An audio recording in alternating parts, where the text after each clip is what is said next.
$1.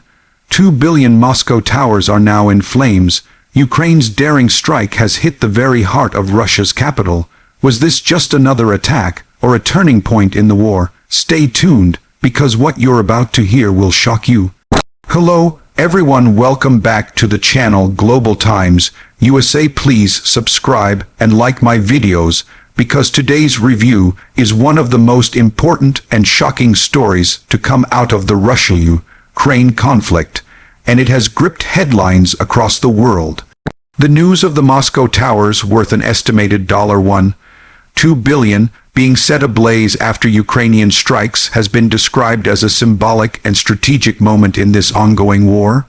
In this deep dive, we are not just going to look at what happened on the outside, but we will analyze the exterior, the interior, the performance of these towers, the safety features, their unique selling points, the price value attached to such mega structures, and finally a conclusion that helps us understand what this event means for Russia, Ukraine, and the world at large.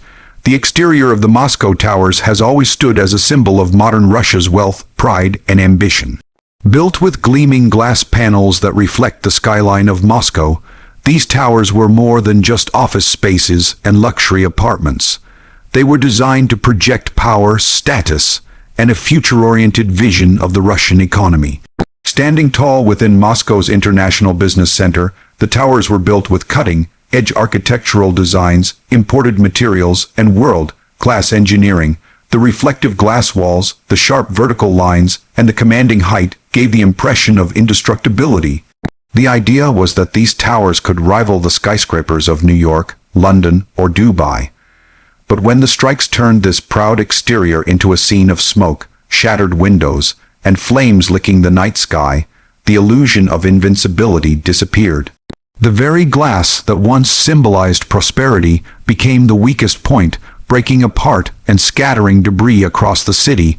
The interior of the towers was perhaps their greatest selling point, and it deserves a much bigger exploration. Inside the Moscow towers, every detail was designed for luxury, efficiency, and prestige. Floors were lined with polished marble, imported Italian wood, and state-of-the-art lighting systems that made the interiors shine day and night. The office spaces were equipped with the latest technology for global corporations, including advanced climate control, high-speed internet infrastructure, and secure communication systems. The residential areas of the towers were masterpieces of modern interior design.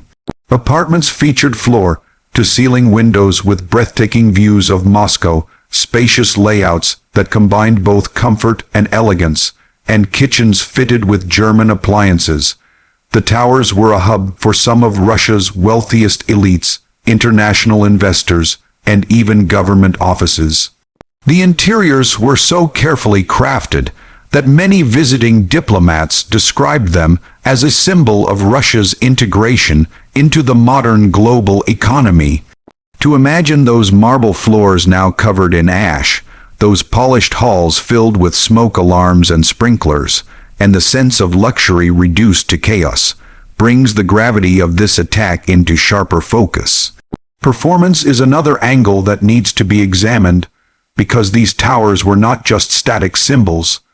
They were living ecosystems of business, culture, and technology. The towers housed multinational corporations, international banks, luxury retailers, and some of the most powerful decision makers in Russia. They performed as economic engines for Moscow, generating billions in revenue, hosting high-profile meetings, and providing employment to thousands of people. Their performance also extended to infrastructure efficiency, with smart elevators that could transport hundreds of people per minute, advanced energy-saving systems that reduced carbon emissions, and interconnected networks that made the business center operate as a seamless city within a city. In performance terms, the Moscow towers rivaled some of the most advanced skyscrapers in Asia and the West, but the strikes on the towers disrupted this performance overnight. What was once a hub of efficiency became paralyzed, businesses suspended operations, foreign investors raised doubts, and the towers themselves became symbols of vulnerability. The idea of performance was redefined not in terms of efficiency, but in terms of resilience. How could a multi-billion-dollar complex built with world-class engineering fail to withstand targeted strikes? Safety features are another critical element that needs to be explored. The Moscow towers were designed with modern safety protocols, including fire suppression systems, high-tech sprinklers, smoke detectors, and evacuation procedures. The towers were advertised as being among the safest buildings in Russia, able to handle fires, earthquakes, and other emergencies. The glass used on the exterior was marketed as reinforced, capable of absorbing shocks, and resistant to pressure. The evacuation stairwells were wide and equipped with emergency lighting, and the towers had multiple underground exits. Yet, the reality exposed by this attack showed that even with advanced safety features, no skyscraper is immune to war. Fire alarms did go off, sprinklers did activate, and emergency services did arrive quickly, but the sheer force of explosions, combined with the intensity of the flames, overwhelmed the safety measures. Residents and workers described moments of panic as they tried to evacuate in the middle of the night, with sirens blaring and smoke filling the hallways. The event became a reminder that safety features built for accidents cannot fully prepare for deliberate strikes in a war zone. The unique selling points of the Moscow towers had always been their prestige, location, and modernity. They stood as a declaration that Moscow could rival global capitals, attracting international business and elite residents. Their unique selling points included panoramic views of the Kremlin and the Moscow River, ultra-modern designs that set them apart from older Soviet-era buildings, and an ecosystem of restaurants, shopping malls, fitness centers, and cultural venues within the complex. They were marketed as more than just buildings, they were lifestyles. Owning an office or apartment in the towers was seen as a badge of honor, a way to show that one had arrived at the very top of Russian society. But these very selling points became weaknesses in the context of war. The towers' prominence in the skyline made them obvious targets. Their association with wealth, government, and foreign corporations made them politically symbolic. And their dependence on fragile exterior designs made them physically vulnerable. The price attached to the towers is staggering, valued collectively at $1.2 billion. The Moscow towers represented one of the largest concentrations of wealth in Russia's real estate sector. Individual apartments sold for millions of dollars, office rentals cost corporations astronomical sums, and the annual revenue generated by the towers made them economic giants. In terms of investment, they were considered safe and highly profitable.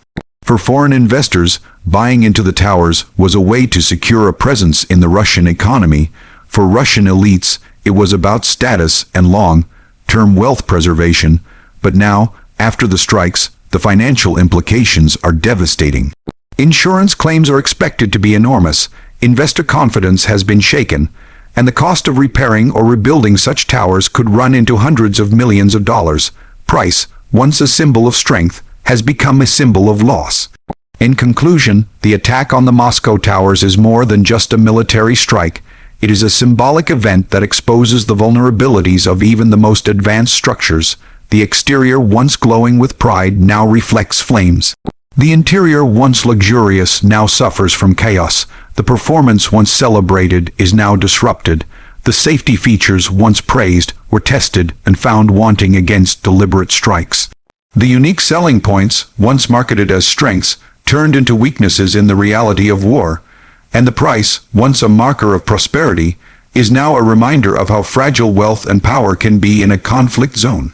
This moment in history teaches us that no matter how high you build, no matter how much you spend, the reality of war can bring it all crashing down. It forces us to question the future of Moscow's skyline, the stability of Russia's economic ambitions, and the broader direction of this ongoing conflict. For Ukraine, this strike was about targeting symbols of power. For Russia, it was about confronting its vulnerabilities, and for the world, It was about witnessing how the clash of nations now reaches the very heart of cities.